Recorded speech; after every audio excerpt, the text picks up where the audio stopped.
This is not MMA. This is not karate. This is KUDO. While traditional styles drifted away from real combat and MMA rose to dominate the fight world, one man dared to bridge the gap, to fuse tradition with realism, to create something different. KUDO, also known as Daidō Juku, was born from the need to give fighting back to the fighter, to bring back contact, to bring back spirit. This is not a sport. This is not a game. This is a warrior's test, in a doggy and a helmet, under rules that defy all categories. KUDO isn't a compromise. Before there was KUDO, there was Kyokushin. And before Kyokushin lost its grip on reality, there was a man who saw it coming. Azuma Takashi, a black belt, a warrior, and a thinker. In the early days, Azuma was a loyal Kyokushin fighter. He trained hard, he fought harder, but over time, something didn't sit right. Why was there no clinch? Why were sweeps limited? Why did grappling feel like a forbidden language? Azuma didn't want to dance, he wanted a fight. While others perfected kata, he began experimenting. Judo, wrestling, close-range striking. He brought it into the dojo, quietly at first.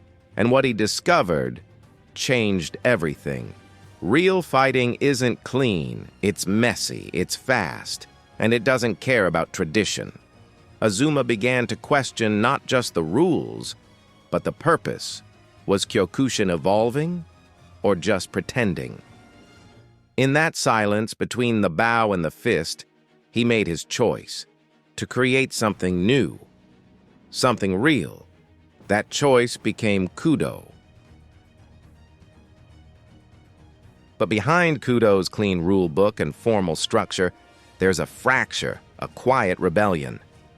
In the late 1970s, Azuma Takashi was still under the shadow of Masutatsu Oyama, founder of Kyokushin, but Azuma had questions, dangerous ones. Why are we avoiding groundwork? Why are real fights ending differently than our dojo sparring? He started modifying techniques, allowing throws, encouraging grappling, bringing in judo, wrestling, movement. The Kyokushin elders were not pleased. Rumors say Azuma was warned that he was breaking form, that he was disrespecting the system. But he didn't stop. And then, in 1980, the break came. Azuma left, or was pushed out. Depends who you ask. Some say he challenged the old ways too directly. Others claim he was trying to save karate from itself. But one thing is clear. From that conflict, from that exile, KUDO was born, not from peace, but from friction. So, what exactly is KUDO? At first glance, it looks like karate, but it isn't. It looks like MMA, but it isn't. KUDO lives in its own category. It's a hybrid martial art, full contact, full spectrum. Stand-up, throws, submissions, all under one rule set. Not in shorts and gloves, but in a gi and a helmet. The helmet, the zekomen, is KUDO's signature. A futuristic face guard that allows headbutts, elbows, and hard punches without turning the fight into blood sport. Matches are fast, brutal. Points are awarded for clean hits, throws, ground control. But there's more than just scoring. There's intent. There's domination. You don't just win, you overwhelm. KUDO has dojos around the world: Japan, Russia, Europe, South America. They fight under a unified system. No weight classes in traditional form, just skill brackets based on age, experience, and body type. But beneath all of it lies the core idea. Real fight karate. That's what they call it, and they mean it. What makes KUDO different? It's not just the rules. It's the way the body moves, the way the mind thinks. Forget the wide stances of traditional karate. KUDO fighters use a high guard, close to the face. They move like boxers, strike like karateka, and clinch like judoka. Throws are not optional. They're expected. Every punch can turn into a takedown. Every kick can become a sweep. Every exchange can hit the ground. And once it does, the fight doesn't stop. KUDO allows limited groundwork, enough to finish, submit, or escape. You don't have minutes to work. You have seconds. This makes KUDO chaotic, fast, real. Just like a street fight. Just like life. But make no mistake, yes, this is not random violence. There's precision in the footwork. There's strategy in the angles. There's science in the chaos. It takes what Kyokushin built, what judo refined, and what MMA would later prove, and fuses them into one elegant, violent system. KUDO doesn't ask, "What style do you come from?" It asks, "Can you adapt or break?" KUDO was born in Japan, but it didn't stay there. In the 1990s, as the UFC was just starting, KUDO was already making noise elsewhere. Russia, France, Brazil, Eastern Europe. In Russia, it exploded. Tough climate, tough people, tough fights. KUDO fit right in. Competitions became brutal chess matches. National federations were formed. Legends were built. But in the West, it stayed in the shadows. Why? Because KUDO doesn't market well. No tattoos, no trash talk, no viral knockouts in street clothes, just fighters in gis and helmets, throwing down with full contact and no drama.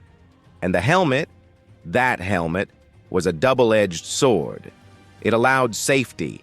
It allowed realism. But it made everything look strange. To casual fans, it felt distant, too foreign, too karate.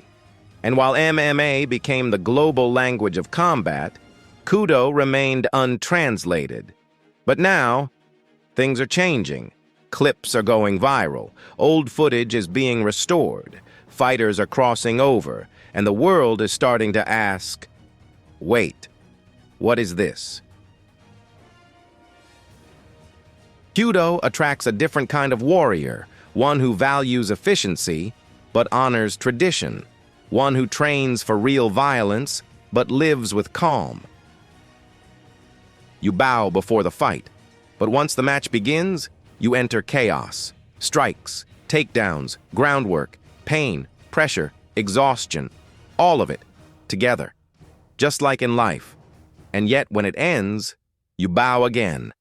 Because KUDO was never meant to be just about winning. It's about refining yourself under fire, facing discomfort, facing reality. There's no place to hide, no weight class to protect you, no style to lean on. You either adapt or you break. That's why KUDO keeps the spirit of budo alive.